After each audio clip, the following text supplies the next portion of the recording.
मैं मोबाइल हूँ, मैं आपका बचपन चुरा लूँगा, आपकी जवानी भी चुरा लूँगा, आप जल्दी ही बूढ़े हो जाओगे, इसलिए मेरा इस्तेमाल सोच समझ कर करना दोस्तों।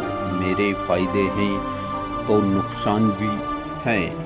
मैं मोबाइल हूँ, ना आपके पास खेलने का टाइम छोड़ूंगा, ना कसरत करने का, यहाँ तक कि आपकी कार्य क्षमता भी आधी कर दूंगा। आप कम करोगे और मुझे ज़्यादा देखोगे। मैं मोबाइल हूँ जो जो आपको मेरी लत लगती जाएगी, त्यों त्यों मैं आप पर हावी होता जाऊंगा। बस पहले आपकी आंखों की रोशनी छीनूंगा, फिर नींद चुराऊंगा, धीरे धीरे आपकी स्वास्थ्य को चौपट कर दूंगा। मैं मोबाइल हूँ, मेरा उपयोग सावधानी से करना दोस्तों। मैं आपको उन लोगों से दूर कर दूंगा चलाना नहीं जानते, मैं आपको उन लोगों से भी दूर कर दूंगा जो बेहद करीब रहते हैं। अभी आपने मोबाइल के बारे में सावधानी सुनी और हमें इजाज़त दीजिए। संत रामपाल जी महाराज के अमृत वचन। एक चींटी है, सारा दिन एक कण की हो सकता पता नहीं कितने चक्कर काटती है एक कण के लिए, एक पल की चैन नहीं। तो उनका स्वभाव ये होता है कि माया के लिए संघर्षशील रहते हैं, भक्ति के लिए कहते हैं तो कहते हैं मुझे समय नहीं, और भक्ति सुनाना चाहते हैं तो उनके गले उतरती नहीं, उठकर चले जाते हैं। तो क्या बताते हैं कबीर साहब, कहते हैं कबीर पिछले पाप से हरि चर्चा ना भावे ना सुहावे, कहूंगे कह उठ चले ना और बात चलावे। जो पूर्व जन्म के संस्कारी प्राणी नहीं होते हैं या जिनके पाप कर्म अधिक बढ़े हुए होते हैं, उनके सामने सत्संग की चर्चा की जाती है भगवान की, तो उसके 3 लक्षण हैं। जो भक्तिहीन कर्महीन प्राणी होता है, कबीर साहब कहते हैं कबीर पिछले पाप से हरि चर्चा ना सुहावे, और कहूंगे चर्चा चलते लटके लेगा, और ना कोई और चर्चा शुरू कर देगा। अच्छा सुन, एक बात सुन मेरी, वो फलाना काम वैसे था, वो जैसे आप कोशिश करते हो को रिश्तेदार भाई बहन मित्र को चर्चा सुनाते हो, 2 सेकंड सुनता है, फिर वो ध्यान ऐसे ऐसे रहता, ऐसा है ना वो एक काम जो आप वो ऐसे हो गया उसको ऐसे हो गया, आपको भी डिस्टर्ब कर देगा, आप बताना चाहते हो। और तीसरा कहते हैं फिर मुझे काम याद आ गया, फिर मिलूंगा, उठ कर चल जाएगा। कबीर भगवान बताते हैं कि कबीर पिछले पाप थे जिनके पाप घने बढ़ गए, हरि चर्चा ना सुहावे, अच्छी नहीं लगेगी, और कहूंगे कह उठ चले ना और बात बनावे। तो ये उस व्यक्ति के लक्षण हैं जो पिछले जन्म के पापों से ज्यादा ग्रस्त है। सीधा ही वो 84 लाख प्रकार के प्राणियों से, पशु पक्षियों की योनि से प्राप्त सीधा मनुष्य जीवन प्राप्त किया है। तो उसके अंदर भक्ति प्रवेश करना बड़ा कठिन होता है, लेकिन हो जाती है। उसको थोड़ा ज़्यादा समय लगेगा इस ज्ञान को समझने में, और शुरुआत एक बार हो जाती है, धीरे धीरे किसी ना किसी जन्म में तो वो हो ही जाती है।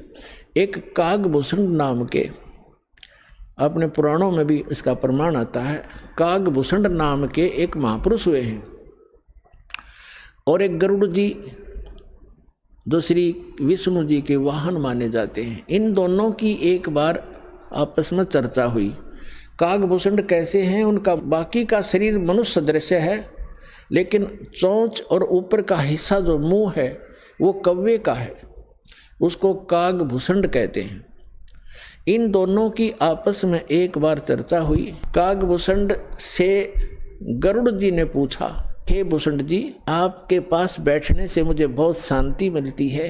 आपने यानी ये भक्ति विधि और ये अमरत्व, क्योंकि कागभूषण जी की काफ़ी लंबी आयु हो गई है, काफ़ी प्रलय उसके सामने हो चुकी हैं, अभी भी वो विद्यमान है। तो उसके लिए पूछा कि आपको ये कैसे प्राप्त हुई। तब कागभूषण ने कहा कि एक लंबी कहानी है गुरुड़ जी। मैं एक बार 20 वर्ष की उम्र थी मेरी, और एक भयंकर अकाल गिर गया। हम भाई बहन थे, मेरे से छोटे मेरे भाई बहन थे,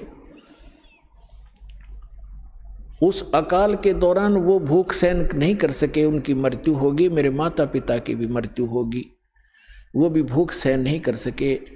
मैं युवा था, जिस कारण से मैं उस अकाल को झेल कर माता पिता और परिवार के नाश होने के बाद उस क्षेत्र को छोड़कर मैं अवंतिका नगरी में चला गया। वहाँ अकाल नहीं था।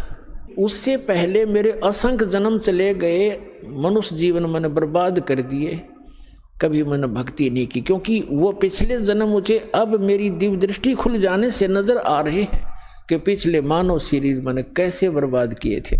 तो बता रहा कि पिछले जन्म मैंने बहुत नाश कर दिए, और एक जन्म जो मेरा हुआ, माता पिता मेरे भाई बहन मर गए भूख से तड़प कर। ऐसी खिली फुलवाड़ी थी हमारे घर की, सारे भाई बहन खुशी खुशी रहते थे, और एक वर्ष में ऐसी जुल्म गिर गया, ऐसा कहर टूट गया, हमारा नाश हो गया। मैं सोचने पर विवश हो गया कि ये क्या जीवन है। कल तक हम कैसे खुशी मंगल से रहते थे, प्यार करते थे, कहाँ गए आज मैं टक्कर मार लिया, रो लिया, सारा कुछ कर लिया, वो मिल नहीं रही। ये खाक जीवन है, कहाँ रह रहा हूं मैं। ऐसे करते करते एक मंदिर के अंदर एक पंडित जी भगवान शिव का पुजारी था, मैं वहां चला गया, उसको अपना दुख रोया। दयालु था ब्राह्मण, मुझे सीने से लगाया और कहा, बेटा यहाँ तो ऐसे ही कहर गिरते हैं, आप भक्ति कर लो, स्वर्ग में चले जाओगे, वहाँ दुख नहीं है। ब्राह्मण को ज्ञान स्वर्ग तक का ही था, और कहा, बेटा तुम दीक्षा ले, गुरु बनाए बगैर मोक्ष नहीं होता। अब कागभूषण बता रहा है कि मेरे इतने पाप थे, पापी के पिछले जन्म जन्म के कभी भक्ति शुरू नहीं करी थी। मेरे अंदर भक्ति प्रवेश करने में 6 महीने लग गए, लगातार संत के साथ रहने में। अब 6 महीने तक मैं मंदिर में रहा, रोज उनकी कथा सुनता, वचन सुनता, पर नाम लेने की इच्छा कभी मैंने व्यक्त नहीं की। गुरुजी कहते, महात्मा जी के बेटा दीक्षा ले ले, मैं कान्ना पे कह टाल जाता, ना हाँ कहता ना कहता। और दीक्षा उसी को प्रफुल्लित होती है जो सब इच्छा से अपनी लगन से प्राप्त करता है। जबरदस्ती दिया हुआ ज्ञान नाम काम नहीं करता। तो उस पंडित जी ने इसलिए उसको जोर नहीं दिया। 6 महीने के बाद कहता, लगातार सत्संग सुनने के बाद मुझ पापी के कुछ पाप नरम हुए, और तब मैंने दीक्षा प्राप्त की। दीक्षा प्राप्त करके कुछ दिनों के बाद फिर मेरे अंदर एक बकवाद भागी, जो गुरुजी कथा सुनाया करते हो मुझे भी याद होगी। मैं युवा था, गुरुजी वृद्ध हो गए थे, मेरी आवाज़ में कसक थी, जितने भी श्रोता थे अब मेरी तरफ आकर्षित हो गए कि और कहने लगे, हो आप तो गुरुजी से भी बढ़िया ज्ञान सुनाते हो। अपने आत्माओं यहाँ मार खाता प्राणी, इस ज्ञान को सुनकर कोई वक्ता बन बैठेगा, 10 उसके प्रशंसक हो जाएंगे, वो भी अपना नाश जीवन करेगा। अब ज्ञान पुराणों का था, बढ़िया घटिया क्या हो गया उसमें, गुरुजी से बढ़िया सुनाने लग गया वो। तो यहाँ मार खाते श्रोता भी और भक्त भी मार खाते, मान बढ़ाई छा जाती है, सबसे बड़ी दुश्मन है जीव की। एक दिन मैं बैठा था, कथा कर रहा था, श्रोता बैठे थे, गुरुजी आए मंदिर में अपने घर से। मैंने खड़ा होकर सत्कार नहीं किया, क्योंकि मैं अपनी बेइज्जती समझूं था कि खड़ा होऊंगा तो सबका अट्रैक्शन इधर गुरुजी की तरफ हो जाएगा। अब मैंने बैठे बैठे दर्शन कर लिए, ऐसे बस थोड़ा सा नाम मात्र सा सिर झुकाया, खड़ा नहीं हुआ मैं। अब गुरुजी तो आए थे अपना लगे पूजा पाठ करने मंदिर में, एक कोने में बैठकर आकाशवाणी हुई मंदिर में, कह रहे, दुष्ट तूने अपने गुरु का अनादर किया है, तुझे 1 लाख वर्ष के लिए नरक में डालता हूं। भगवान शिव की आकाशवाणी।